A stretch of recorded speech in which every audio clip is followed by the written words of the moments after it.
মেয়েদের নাকি জন্মদিন করতে নেই, তাহলে নাকি মেয়েদের দুঃখ হয়। আমার একটা মেয়ে আছে আর একটা ছেলে আছে, আপনারা অনেকেই জানেন। তো তার মধ্যে তিন্নির জন্মদিন গেছে কালকে, সেটাও আপনারা অনেকেই জানেন।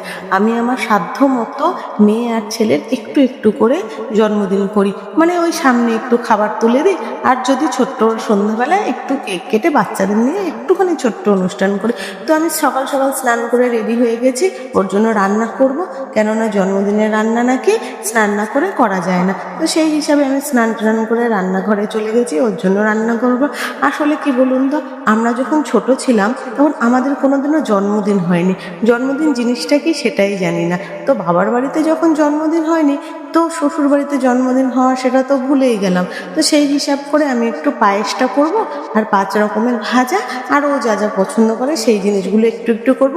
মেয়ে তো খাবেই না, মেয়ে তো জানেনই আপনারা, শুধু আলু সিদ্ধ ভাত অথবা খিচুড়ি, আর শুধু ও চিকেনটা একটুখানি খায়। তো সেই হিসাব করে রান্নাটা করি। আর হ্যাঁ, স্নানের জলটা আমি একটুখানি কাঁচা দুধ, সোনার উপর ভেজানো জল, 7 কালারের 7টা ফুল, আর একটু কাঁচা হলুদ দিয়ে আমিও স্নানটা করিয়ে দিই। তো স্নান করে আমি ওকে নতুন জামা পরিয়ে আমি ওকে খেতে দেবো। তো যাই হোক, যখন বাবার বাড়িতেই যদি জন্মদিন না হয়, তো আজ বাদে কাল তো মেয়ে বড় হবে, ওকে তো আমার শ্বশুর বাড়িতে পাঠাতেই হবে।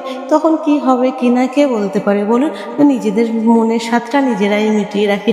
তো মা যখন বলেছে, বা অনেকেই বলেছে যে মেয়েদের জন্মদিন করতে নেই, সেই কারণে আমি ছেলেকেও পাশে বসাই। সবার প্রথমে ছেলে তো বড়, তাই ছেলেকে একটু আশীর্বাদ করি প্রথমে, তারপর আমি তিন্নি মাম্মাকে আশীর্বাদ করার সেই নিয়মটা করি। তো এইভাবেই চলে আমাদের জন্মদিনটা। আর মেয়ে যখন একটু বড় হতে শিখবে, তখন তো ও বুঝতে পারবে, ও তো ভাববে যে আমারও তো কোনোদিনও জন্মদিন করেনি, কেন করেনি, যদি মনে একটা কোনো কষ্ট থেকে যায়। সেই কারণে আমরা যেটুকুনি পারি সেইটুকুনি জন্মদিন করি, আর টুকটুক করে একটুখানি ক্যামেরা বন্দি করে